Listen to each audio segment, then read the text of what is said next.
Some pizza chains from this era became iconic, but ultimately couldn't survive the changing landscape. From unusual toppings to unique dining atmospheres, these pizza spots each left a mark on American history before fading away. Number 1. Godfathers Pizza. Godfathers Pizza, launched in Omaha, Nebraska in 1973, grew rapidly into a national chain under the leadership of William Thyssen. The brand's growth was partly due to its creative branding, which leaned into the Godfather theme, a nod to the popular 1970's film, and offered an immersive, moody dining experience with dim lighting and mafia-inspired decor. By embracing this unique image and the slogan, "A pizza you can't refuse," Godfathers attracted a loyal customer base that appreciated the chain's dedication to hearty, full-meal pizzas with rich toppings. Its signature pizza featured a thick, soft crust, generously layered with cheese and fresh ingredients, distinguishing it from many competitors at the time. Godfather's Pizza continued to expand under Pillsbury's ownership in the early 1980s, with the brand reaching close to 1,000 locations nationwide. However, the rapid expansion and corporate challenges led to struggles in maintaining consistent quality and operational stability. This situation shifted with Herman Cain's arrival as CEO in 1986. Under Cain's direction, Godfathers focused on revitalizing the brand, initiating a buyout from Pillsbury, and establishing innovative partnerships like in-store pizza counters at grocery chains. Cain also championed employee engagement and streamlined operations, a move credited with saving Godfathers from a possible decline. Today, although Godfather's footprint is smaller, the brand endures, celebrated for its nostalgic, family-friendly approach and commitment to quality ingredients, as well as maintaining regional menu variations that cater to local tastes. Number 2. Shakey's Pizza Parlor. Shakey's Pizza Parlor, founded in 1954 by Sherwood Shakey Johnson and Ed Plummer, started as a small, lively spot in Sacramento, California, blending pizza with live jazz music, a rare combination at the time. Shakey, a World War II veteran, introduced live ragtime and jazz bands, which attracted diverse groups of patrons, creating a bustling, entertainment-focused atmosphere. This unique model helped Shakey's stand out, drawing in not only families but also younger crowds looking for an upbeat, casual night out. The restaurant quickly became popular and grew into a franchise. At its peak in the 1970s, Shakey's had more than 500 locations worldwide. Key to its expansion was its inventive branding that positioned Shakey's as more than just a pizzeria. It was an experience. Each location had a signature Ye Public House look with rustic decor, wooden beams, and picnic-style seating, which contributed to its friendly, casual vibe. Menus featured a variety of pizza flavors and sides, such as fried chicken and potatoes, which became staples. However, changes in ownership starting in the 1980s led to shifts in strategy. As the chain traded hands, newer owners often made adjustments that diverged from Shakey's original community-focused style. Market shifts and increased competition from other pizza giants pressured the chain, resulting in closures. Today, while Shakey's still has a presence, primarily in the Philippines and a few U.S. locations, its original charm and scale are a memory for many. Number 3. Pizza Haven. Pizza Haven, founded in Seattle in 1958, was a pioneering chain in the pizza industry, particularly known for its early adoption of delivery services, which was rare at the time. Its first location was strategically placed in Seattle's University District, making it immensely popular among students from the University of Washington.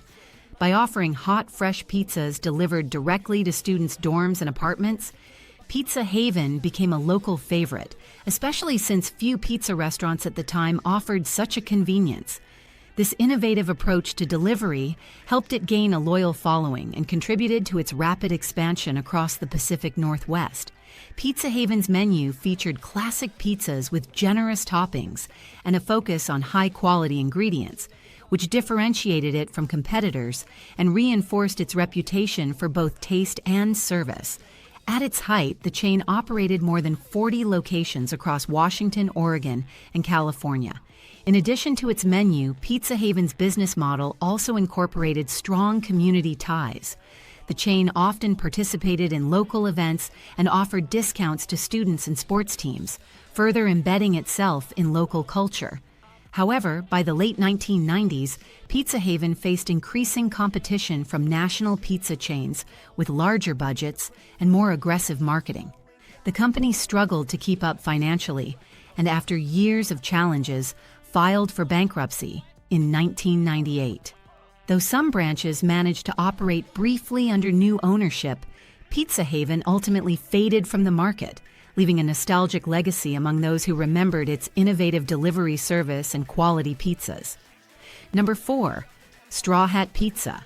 Straw Hat Pizza, founded in 1959 by Charlie Olson and Bill Henderlong in San Leandro, California, distinguished itself by serving California-style pizza with a thin, crispy crust, a unique departure from traditional East Coast styles.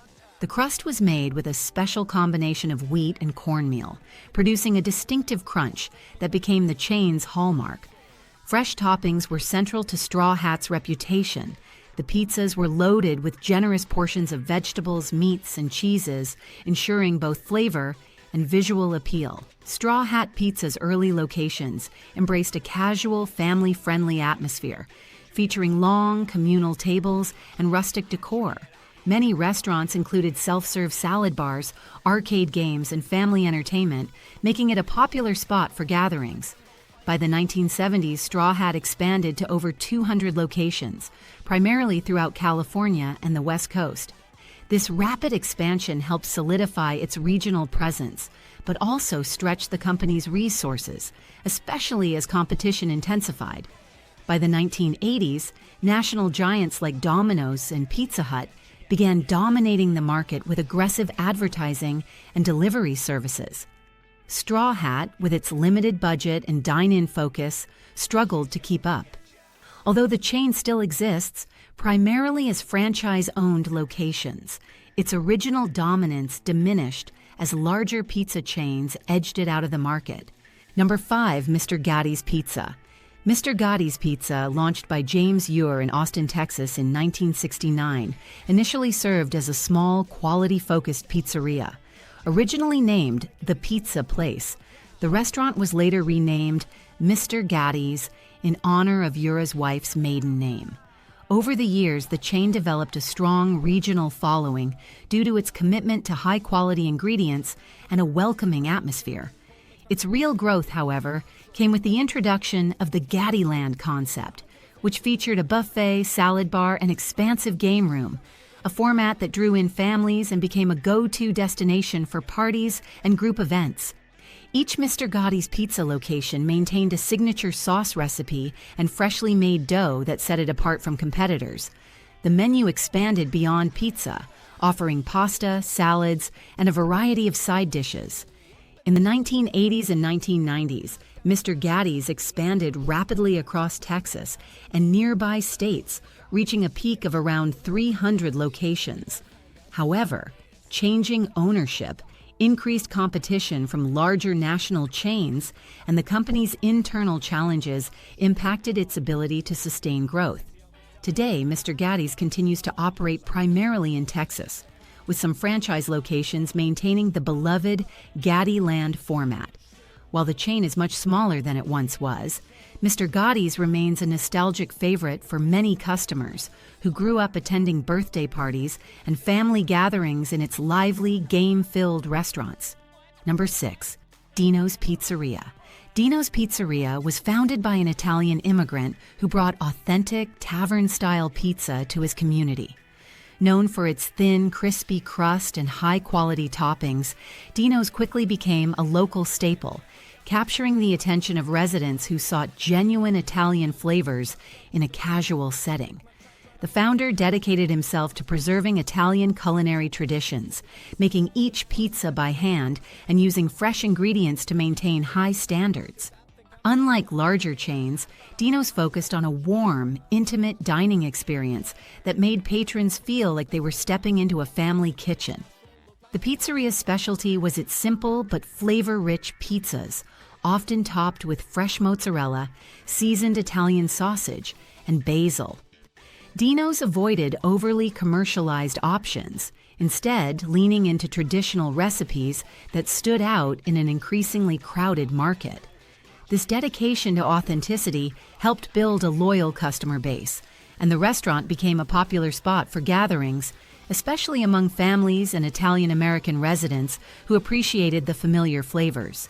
However, as competition from large pizza chains intensified in the 1980s and 1990s, Dino's struggled to keep up with the marketing power and delivery capabilities of these bigger players. Financial pressures and the cost of maintaining high-quality ingredients without compromising on the traditional approach eventually led to challenges. By the late 1990s, Dino's Pizzeria faced insurmountable operational obstacles, ultimately leading to its closure. Although Dino's no longer operates, it remains a cherished memory for those who valued its classic approach to Italian-American pizza, offering a sense of community and nostalgia that still resonates with former patrons. Number 7. Pistol Pete's Pizza. Pistol Pete's Pizza, founded in the early 1970s, established itself as a unique family dining experience that went beyond just pizza. Originally positioned as a casual pizza place, it gradually transformed into a full entertainment hub. This shift aligned with a broader trend among pizza chains in the 1970s and 1980s, where family-focused venues began incorporating arcade games and activities. Pistol Pete's specifically targeted a slightly older audience than Chuck E. Cheese, with games and activities tailored for teenagers, making it a popular spot for both younger and older kids, as well as families.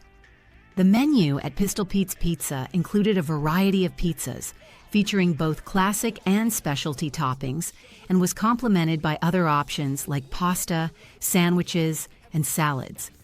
The dining environment was lively, with arcade games and entertainment spaces that encouraged longer visits and repeat customers, often attracting families for birthday celebrations or group gatherings. The game room featured interactive elements such as pinball machines, air hockey, and later, video arcade games, which were a big draw for teenagers. By the mid-1990s, Pistol Pete's faced increasing competition from larger chains with greater resources for national marketing and expansion. In 1995, Peter Piper Pizza acquired Pistol Pete's, intending to incorporate some of its successful entertainment elements into its own model.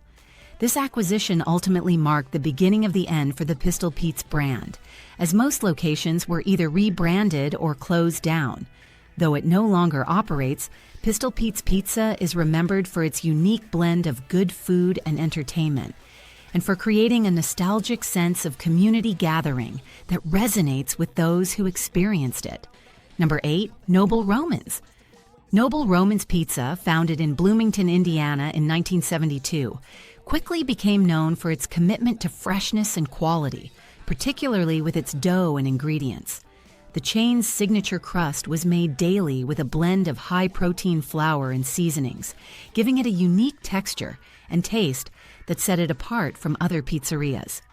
Noble Roman's prided itself on using whole milk mozzarella cheese, seasoned Italian sausage, and fresh vegetables, which were unusual choices in a time when many competitors cut costs by using less fresh ingredients.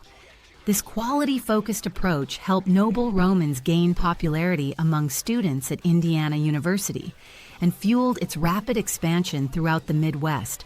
By the late 1970s, Noble Roman's had developed a highly attractive franchise model that drew in numerous investors.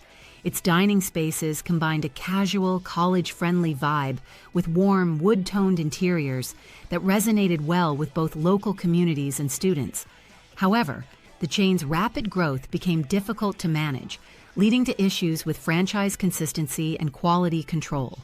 This, combined with increasing competition and legal disputes with franchisees, caused significant challenges by the early 2000s.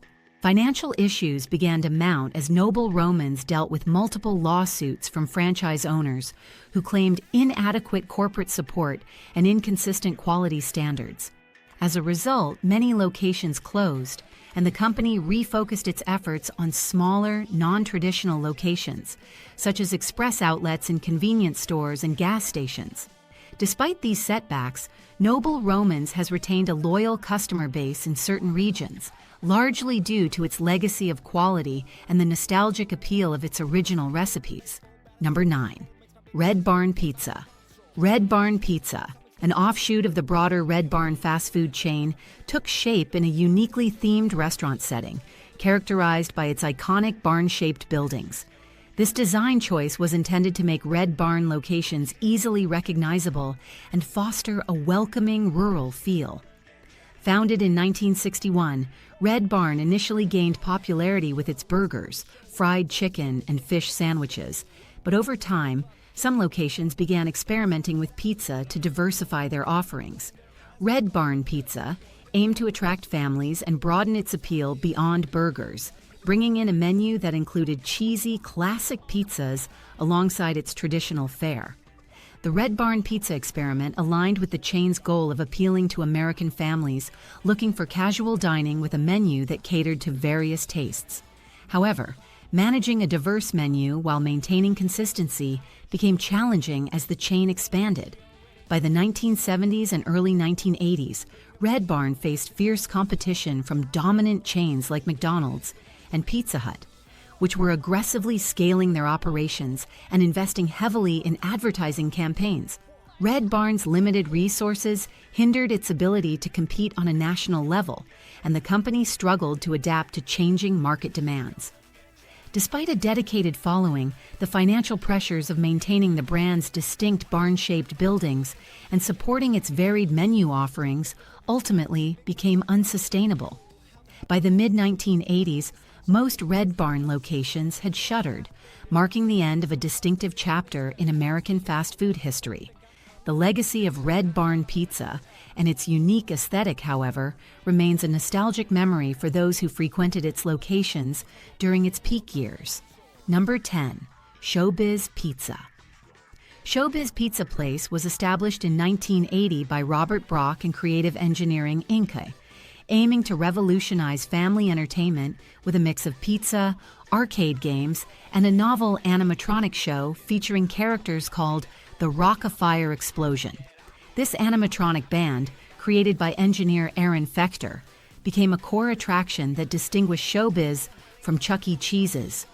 The Rock-a-Fire Explosion characters performed lively, synchronized musical shows that appealed to both children and adults, setting ShowBiz apart with its high-quality animatronics and engaging atmosphere. Unlike many other family-oriented restaurants, ShowBiz had a dedicated section for arcade games as well as a designated stage for animatronic performances, creating a dynamic and immersive experience for customers. Each restaurant was designed with open seating and viewing areas, allowing families to eat while enjoying the entertainment. This layout and the Rock-a-Fire show attracted a broad customer base and made it a popular spot for birthday parties and family outings, which was a profitable model initially. However, financial strains began to surface in the mid-1980s as ShowBiz faced increasing competition and rising operational costs. In 1984, ShowBiz acquired Chuck E. Cheese's after its bankruptcy, but retained the ShowBiz name for several years before unifying all locations under the Chuck E. Cheese brand by the early 1990s. This rebranding decision stemmed from cost-cutting needs and the challenges of maintaining both brands. Consequently, the Rock-a-Fire Explosion show was retired, marking the end of ShowBiz Pizza as a standalone brand. Number 11. Artista Pizza. Artista Pizza, a cherished pizzeria in New Orleans, opened its doors in the 1960s and quickly became a favorite, especially among students from the University of New Orleans. Located on Franklin Avenue, it was an easy stop for students looking for fresh, flavorful pizza with a nostalgic atmosphere. Artista offered classic options such as cheese and pepperoni pizzas, as well as other Italian-American staples that appealed to the local community. Its pizza crust was known for a distinct texture, crispy on the outside but soft within, likely a result of the dough's unique preparation, which set it apart from competitors in the area. The interior of Artista had a laid-back charm with a decor style that felt vintage even by the standards of the time. The restaurant's ambiance was boosted by its proximity to the local movie theater, Tiger Theater, which brought in patrons before and after screenings, creating a lively atmosphere in the evenings. Artista Pizza became a social hub where students, locals, and families gathered for meals and conversation, solidifying its reputation as a community staple. Unfortunately, the construction of the I-610 highway in the 1970s created significant logistical challenges for Artista Pizza. The new road redirected traffic away from Franklin Avenue, reducing the flow of customers. As competition from newer pizza chains increased in the area, Artista struggled to adapt and attract a larger crowd. By the late 1970s, the beloved pizzeria couldn't sustain itself and ultimately closed its doors, leaving only fond memories for those who had frequented it. Number 12. Pizza Time Theater. Pizza Time Theater, founded by Nolan Bushnell in 1977, was a groundbreaking concept in family entertainment, combining pizza with arcade games and animatronics. The restaurant was centered around its mascot, a lively mouse character who hosted performances along with other robotic characters, creating an experience that blended dining and entertainment in a way that was new at the time.